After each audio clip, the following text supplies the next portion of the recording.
And I'm going to just say Bitcoin is a trading asset. It is not an investing asset. It is not digital gold. In my opinion, it does not have a permanent place in client or in anyone's portfolio.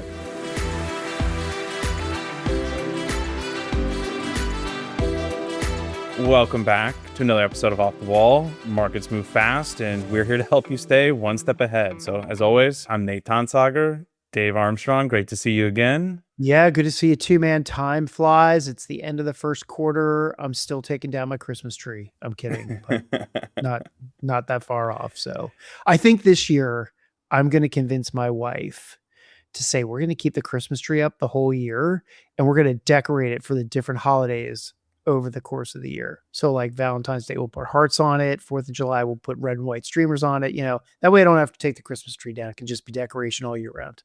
Honestly, that's innovation at its finest, Dave. I really think that, yeah. Anyway. It'd be great because my Christmas lights were up until March because of all the snow, and thank God we finally thawed out. But again, it took until almost the end of Q1. So thank God we're recording this, April 6th. Here we are.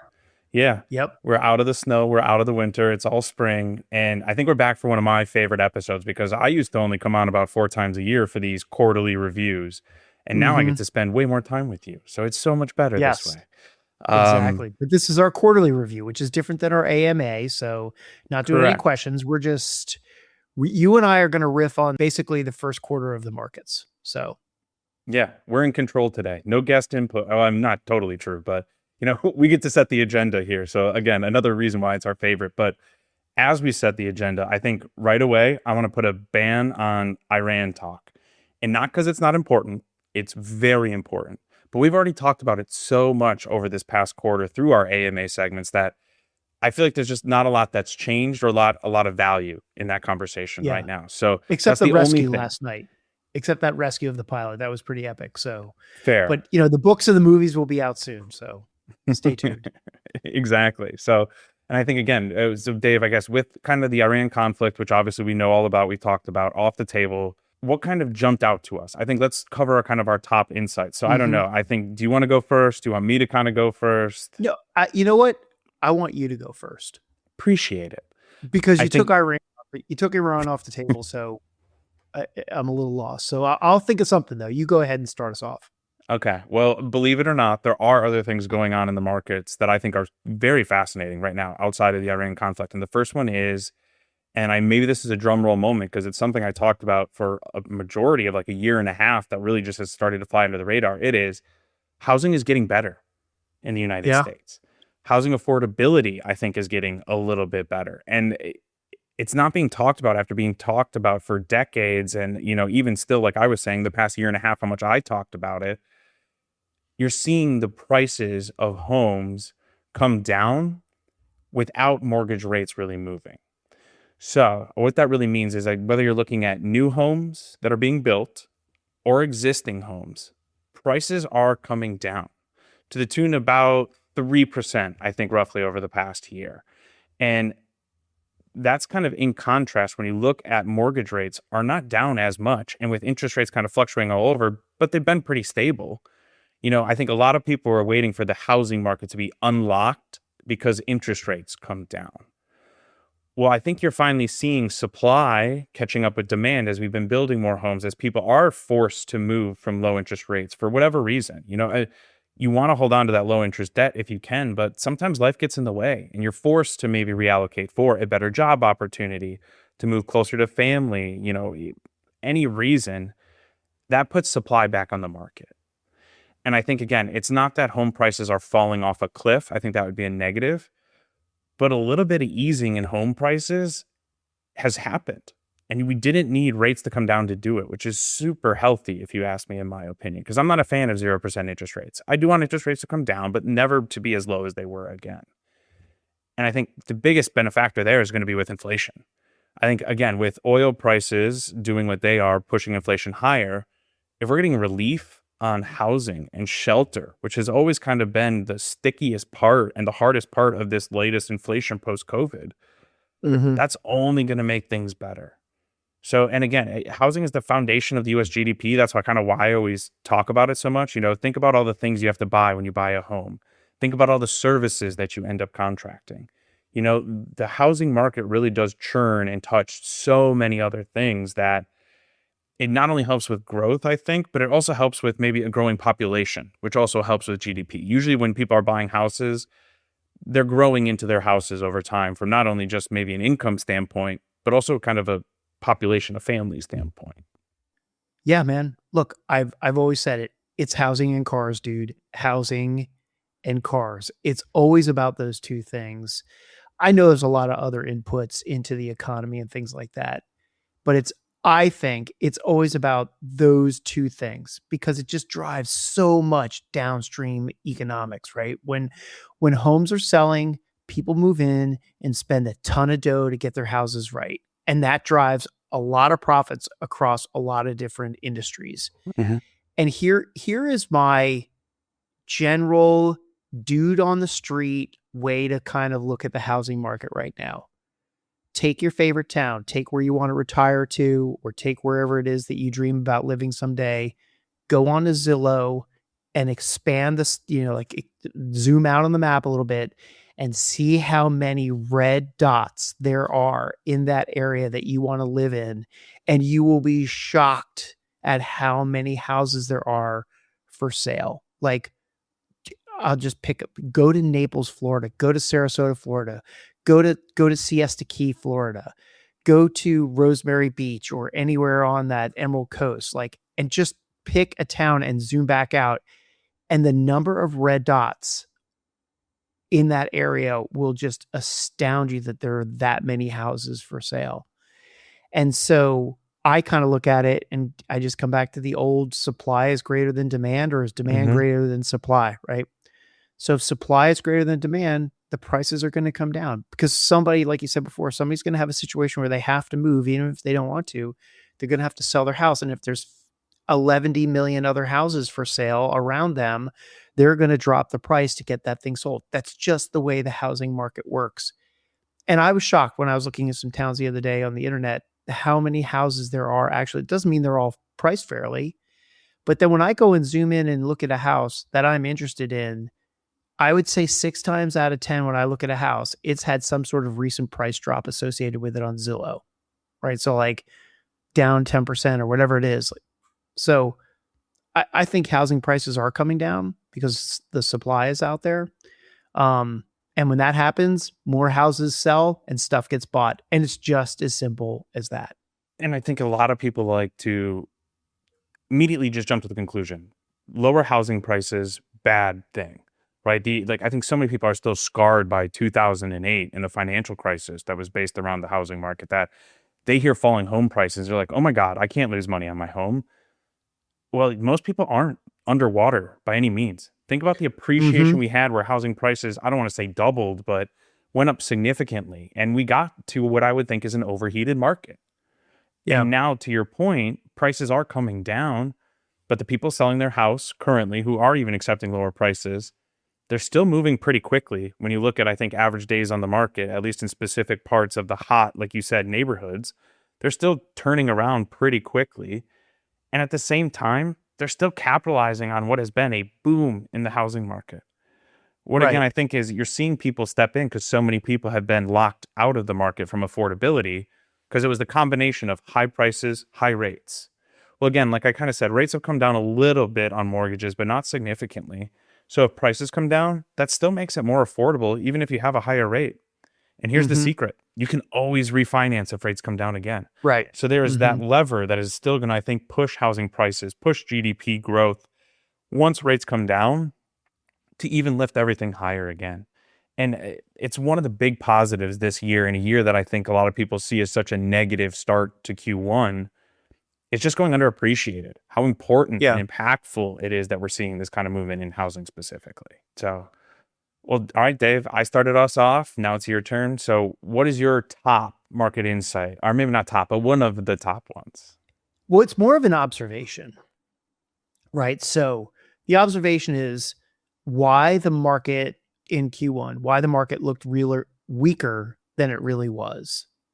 So it was interesting to me because if you just watch the news, if you just see, if you're a headline surfer, you look at it and you say, okay, the market was down for the first quarter of the year, but there was way more than that going on in the internal. So as we wrapped up the first quarter of 2026, right, the headline numbers for the S&P 500 looked kind of concerning, right? The overall market dipped to, basically a yearly low in late March, and that made a lot of headlines. Obviously, a lot of it had to do with with Iran, but the headlines make it seem like it was really bad. So I would talk to people all the time. They'd be like, "Oh wow, what do you think of this market?" I'm like, "Okay, it's down 3% from, let's put this into perspective."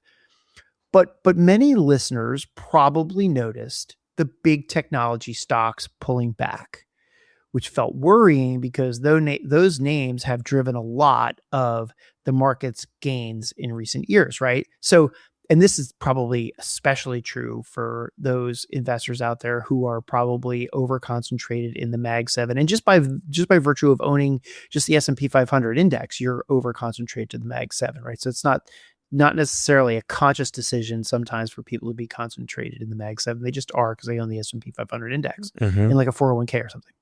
But when you look under the hood, right, the market actually wasn't as weak as the headline suggested. So a simple way to see this, what I'm talking about, is through something called a moving average. So what's a moving average? It's basically just the average price of a stock or the overall market. I'm going to talk more about the overall markets in some sectors than I am individual stocks.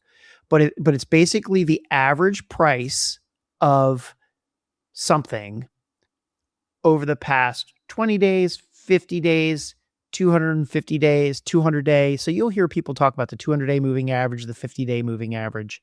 Those are kind of the popular ones you'll hear people talk about, okay? So what that does when you average 50 days or 200 days together is it smooths out all those daily ups and downs. So you can truly spot some sort of trend. So you look at a 50-day moving average, you're seeing what is the trend smoothed over 50 days. Same thing for 200. Okay. So even as the broad S&P 500 index hit that low, more individual stocks were holding above their recent moving averages than you might expect. And we saw positive signs in the daily count of stocks rising versus falling, which was interesting. So that mismatch generally hints that selling pressure could be easing. Okay, so for some context, the S&P 500 finished the quarter down roughly 3.5%. Yet several defensive and economically sensitive sectors performed much better than that, right? Oh, wait, what? You say?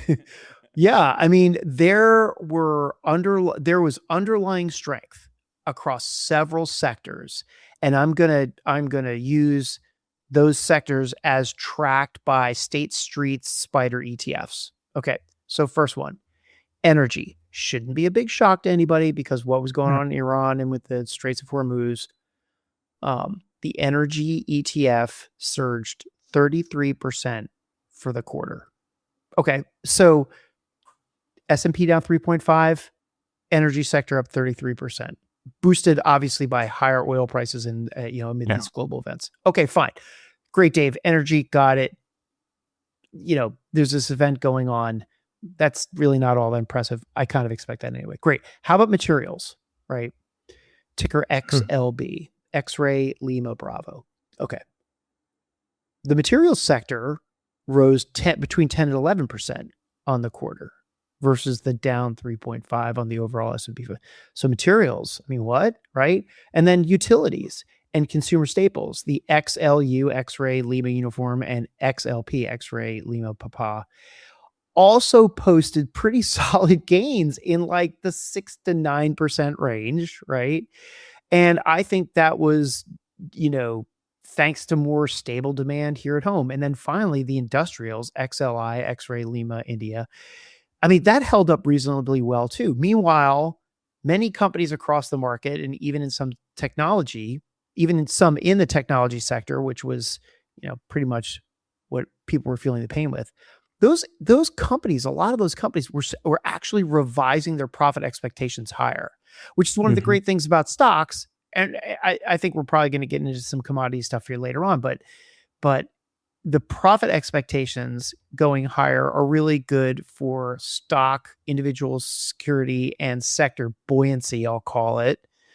Because if the profits are expected to be higher, stock prices generally go up as well. So while popular tech names were grabbing a lot of the attention on the downside, these other areas really provided some serious and real support across the Uh-huh. market.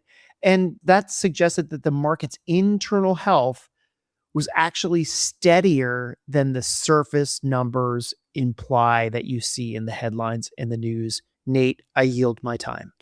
See, and I think that's the thing with concentration is personally, Mhm. I'm okay with concentration if you can handle the volatility that comes with it.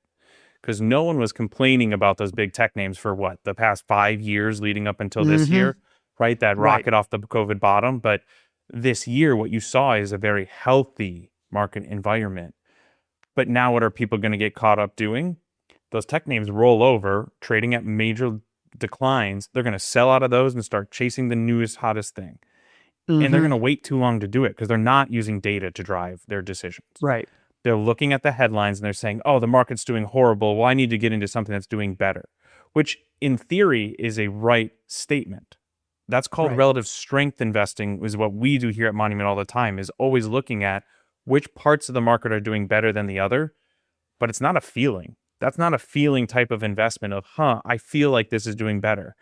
It's identifying the trends and using the data and trying to get in front of them as they're starting to move higher, not after the moves have already happened. Then you're Mhm. chasing your tail like a dog to use, we love dogs here, but that's all it is. And I think again, this is getting lost in the shuffle.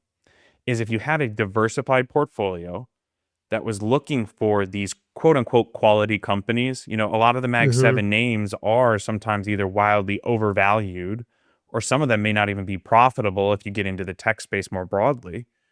But when you screen out those companies and you hit market volatility, you get a much smoother ride along the way. Because what is Right. the market like when things get scary? Profitable companies that are fairly valued and Mhm. also then in a positive trend that is starting to move higher. Right. It, Right. it, it sounds like it's simple. It's not. It takes us a lot of work and time and years of managing the strategy to kind of identify how do we want to run the money here at Monument.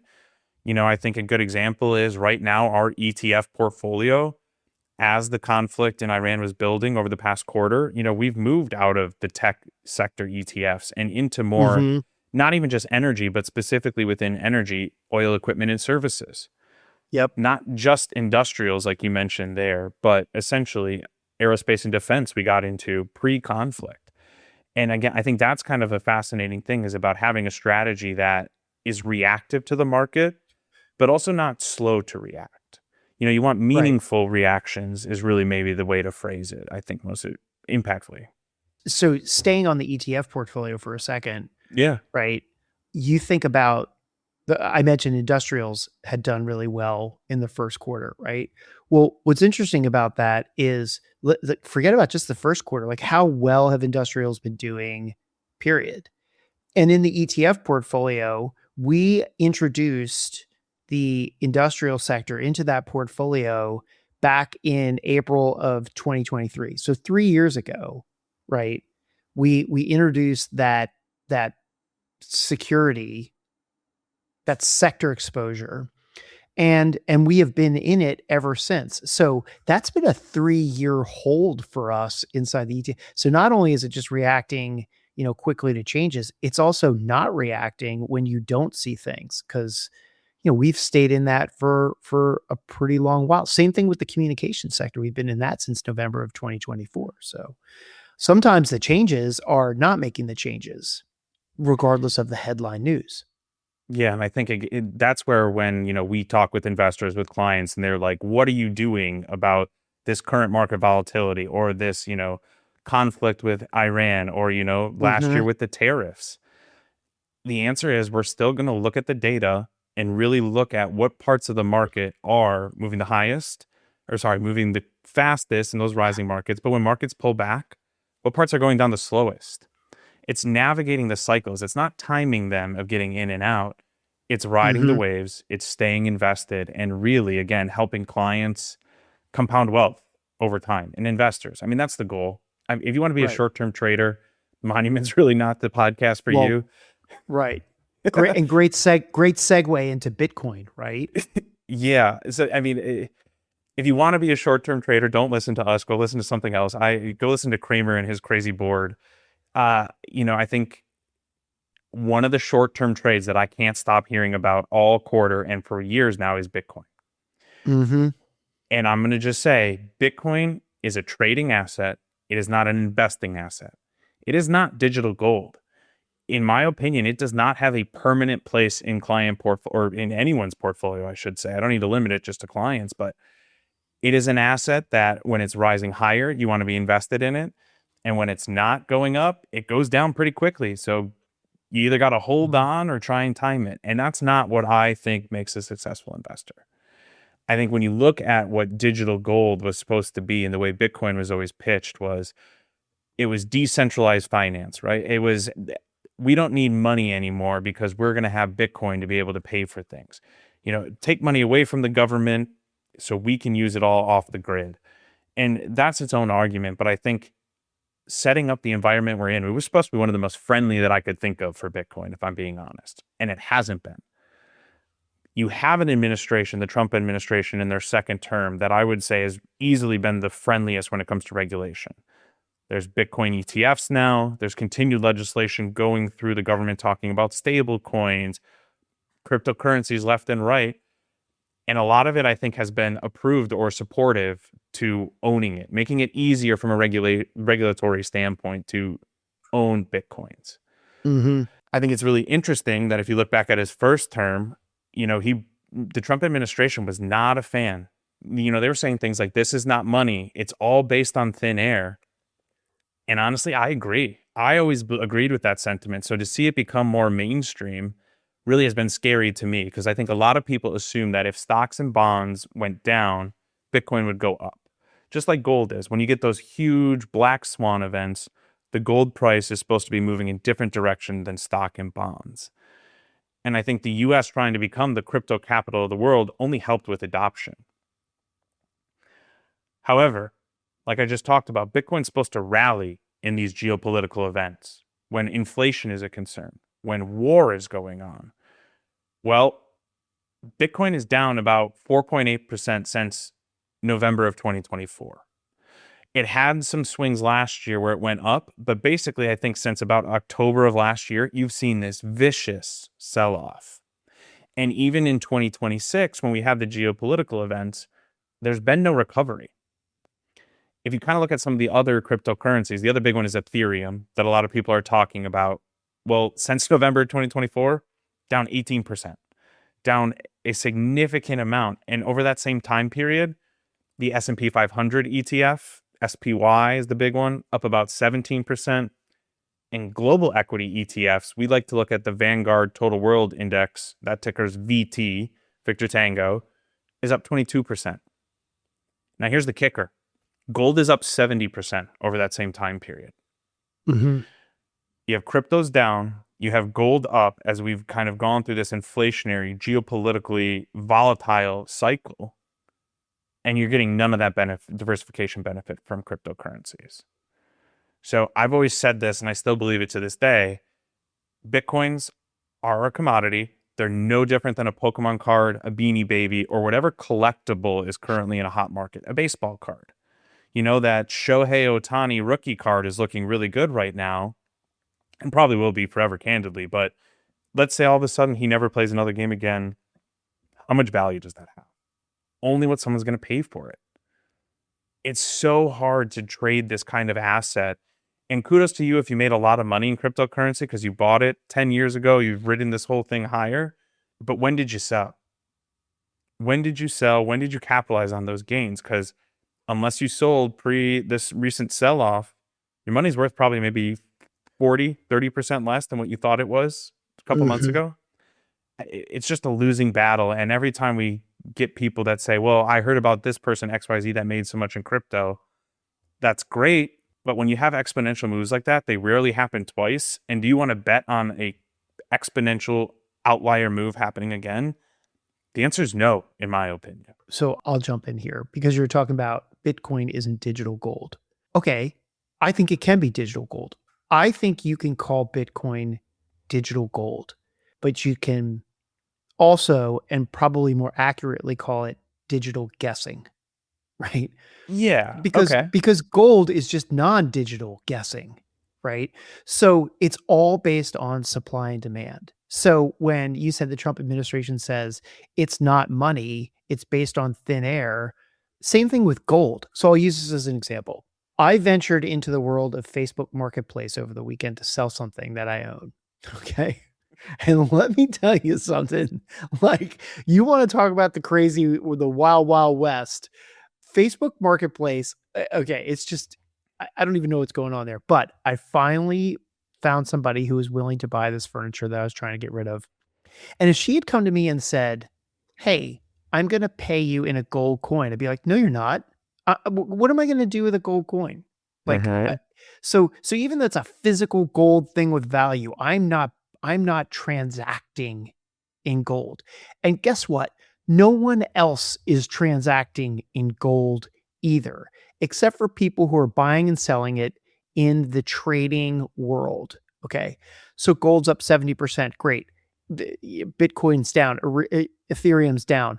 It's no one is using any of that stuff for money. Okay. So you've got to be okay with holding it from, and I'll take the perspective of like, okay, let's just say it is okay in an investment portfolio. The question is how much, right? So, True. and it's not how much gold, it's not how much oil, it's anything that doesn't have a cash flow associated with it or a profit and loss statement is supply and demand.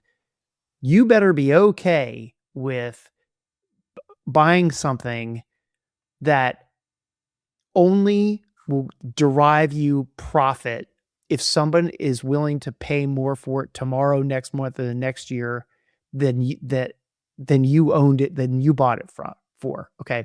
So it's a guessing strategy. It's okay, fine. You want to be a guessing strategy? That's fine. Just don't do it with everything or even a majority. I'll use an example of being in the casino. Most people will understand this: going to a roulette table and playing red or black, right? So for people who play roulette, you know what that is. For people who don't, it's basically you take a chip and you put it on the table and they spin that ball around the thing. And if it lands in a number that it has a red background or a black background, you win. Whether you put it on red or black, you win based on guessing the color. It's not quite 50-50 because there's two green slots in there too, but let's just call it 50-50. Okay. So you're guessing. Okay. And the interesting thing about roulette is you can look on the roulette thing and it will show you the historical red or black, odd or even, for the past like 20 spins of that little ball. And you look at it and you're like, oh, well, it's been black 7 times in a row. It's got to be red's turn to come up. Like, that's all ridiculous because it's each spin of that ball is completely independent of the other one. It's kind of like playing craps. So you'd be an idiot if you took all of your money and put it on red or black, like you see in the Yeah. movies that people do that, right? No, you can put a few on there and have some fun and play and maybe win a little bit, but save some of your chips to go out and play other strategies on the roulette table, or even go play a totally different game like craps. So if you're wading into this supply and demand investing strategies, whether it's gold or silver or oil or pork bellies or crypto, anything like Yep. that, you're guessing, and that's okay. But here's the thing that makes crypto really hard is that if you're somebody who bought crypto at 18,000 and saw it go all the way up to 125,000 and now it's in the mid 60s, you're like the classic, I'm going to wait for it to come back. Okay. So great. So wait for it to come back. But if you're somebody that bought it at 125 and you're sitting at 67, mid 60s now, like, you've got a long way for it to go back, and you got a loss on your holdings. Probably just sell it, write the loss off. But anyway, I'm not saying people shouldn't have them. I'm just saying make sure you know that you're owning nothing more than a guess. It's gambling money. I like how you It's said that. gambling. I mean, I think a lot of people think of it as this investment get rich scheme, and that's maybe where I get so angry about thinking about it as an investment, because Mm-hmm. it sounds great to get rich quickly. It is absolutely impossible. I shouldn't say absolutely. It is basically impossible to really do it. And then if you do it once, to do it again. And I think that's where it gets into, Dave, to your point. If you are going to do it, maybe just be smart about it. To your point, it is gambling, and you don't gamble everything all on one game. And you Mm-hmm. definitely don't gamble more than you can afford to lose, is that old sentiment that I learned years ago. Whenever you go to a casino, bring the money. If you walk out with zero, you learned something, you had a good time, hopefully, but it's not going to ruin you. And Right. it's just too often, like you said, we hear, well, it's going to come back. It's going to come back. It's going to come back. And then I see clients who just continue to emotionally struggle with just watching it and getting consumed by it when it's only hopefully a small piece of your portfolio. And I think Right. it is unavoidable. I do think cryptocurrencies, the technology, the blockchain technology has a lot of value. And I keep hearing little bit by little bit that more and more governments are going to be looking at digital currencies, because it would be really nice to, if the use case of Bitcoin came out, like actually being able to take my phone and instead of tapping my credit card, maybe just tapping cash to my friends for pizza night, or, Yeah. you're at a bar for the beers, whatever it is. That adds so much value, the ease of transactions. I just can't imagine a world where privatizing that kind of service adds value, which already hinders the case of Bitcoin. And then you get into the digital Right. gold of it not just being a diversifying asset.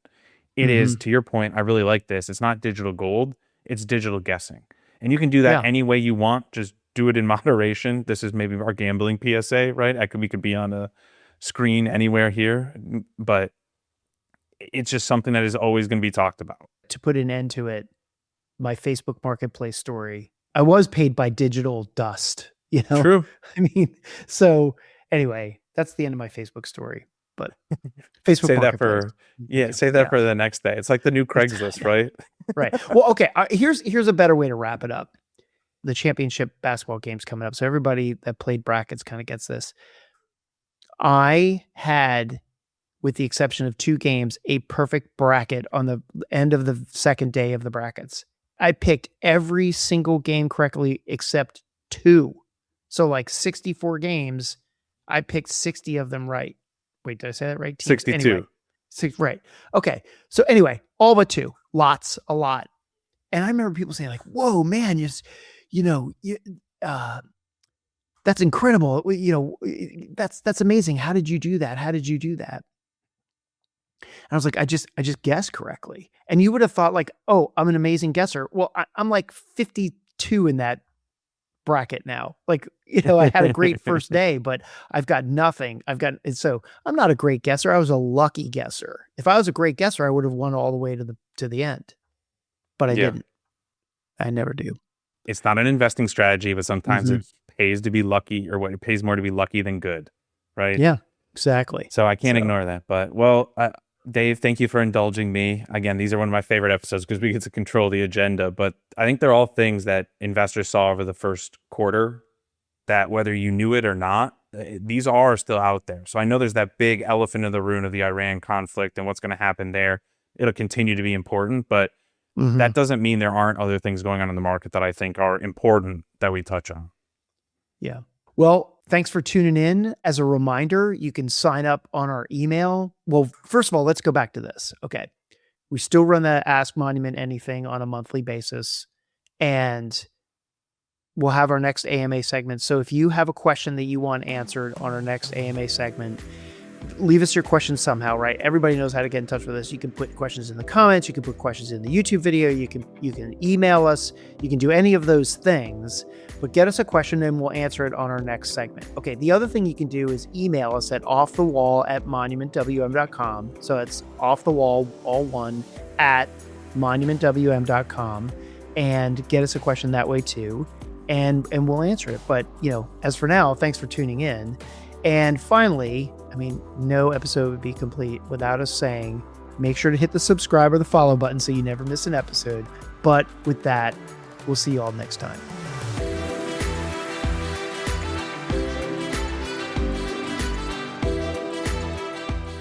The content presented by Monument Capital Management LLC is intended for general informational and educational purposes only. No portion of this content should be construed as the receipt of or a substitute for personalized investment, financial, legal, or tax advice. Monument is neither a law firm nor an accounting firm, and no content should be interpreted as legal or accounting advice. Any discussions of investment strategies, financial planning concepts, or related topics are general in nature and may not be appropriate for every individual or situation. Different types of investments involve varying degrees of risk, and there can be no assurance that any investment strategy, planning approach, or discussion referenced will be profitable, suitable, or successful for any particular person or circumstance. Past performance is not indicative of future results. From time to time, this content may reference hypothetical situations, illustrative examples, or stories that do not involve actual Monument clients.